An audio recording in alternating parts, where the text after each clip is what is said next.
आहे का वाघ?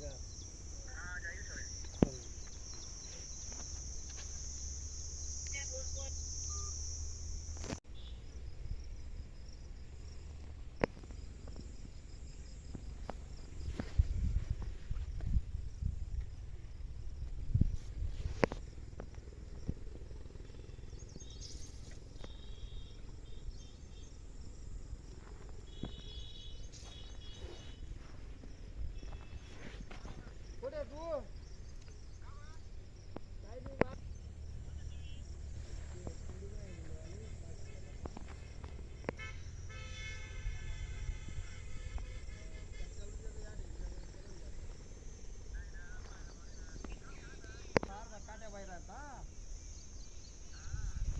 वर परिणाम होतोय. पाण्याची कमतरता होते. पाण्याचं बाष्पीभवन जास्त झाल्यामुळे केळीला पाणी कमी पडतं आहे.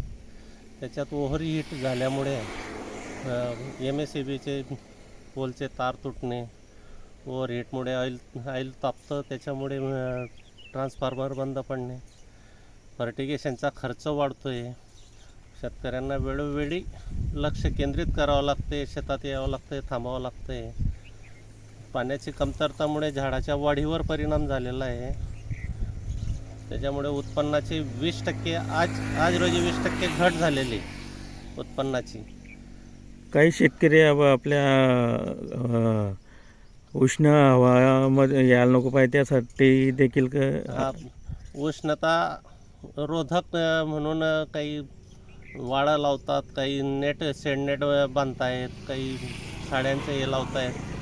शेतकऱ्यांचा आर्थिक खर्च वाढतो आहे. त्याच्यामुळे नाईलाज आहे, आता स्वतः करावं लागणार आहे. पिकं वाचवण्यासाठी तर प्रयत्न चालूच आहे.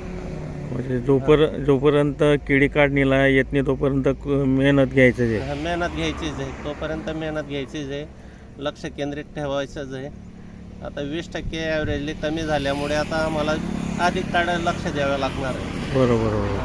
उत्पन्न वाढीसाठी वेळोवेळी प्रयत्न चालूच आहेत. अच्छा. या अति उष्णतामुळे ते पानांवर बी परिणाम होतो. पानांना फोटोसिंथेसिस क्रिया मंदावते, पिकांची आपटेक क्षमता कमी होते, पानांची रुंदी कमी होते. त्याच्यामुळे पीक परिस्थिती फार डबघाईसला गेलेली. काय नाव दादा आपलं? विनोद रमेश पाटील, गोरगावले बुद्रुक.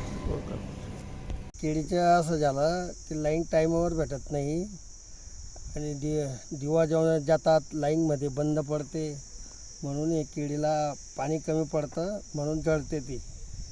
आणि तापमान जास्त राहिल्यामुळे बी 40-45 पर्यंत तापमान राहत. यावर्षी जास्त तापमान आहे दादा. बरं. त्यामुळे जास्त केळीला प्रॉब्लेम येत आहेत. पाणी टाईम भेटत नाही. यावर उपाय काय?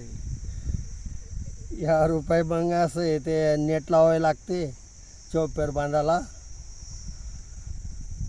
या दिवशी म्हणजे पाणी कमीच पडतं. दरवर्षाची बोंबी. जो लाईट ज्या वेळेस येते त्यावेळेस तोपर्यंत शेतात थांबावं लागत असेल. शेतातच थांबावं लागतं. अच्छा. लाईन टाईमवर चालत नाही. उन्हातच थांबावं लागतं. असं हे बघा ना, उन्हावरच थांबावं लागतं. दिवसा रात्रभर शेतातच थांबावं लागतं. अच्छा. मध्येच काही फाल्ट होऊन जातो. बरोबर.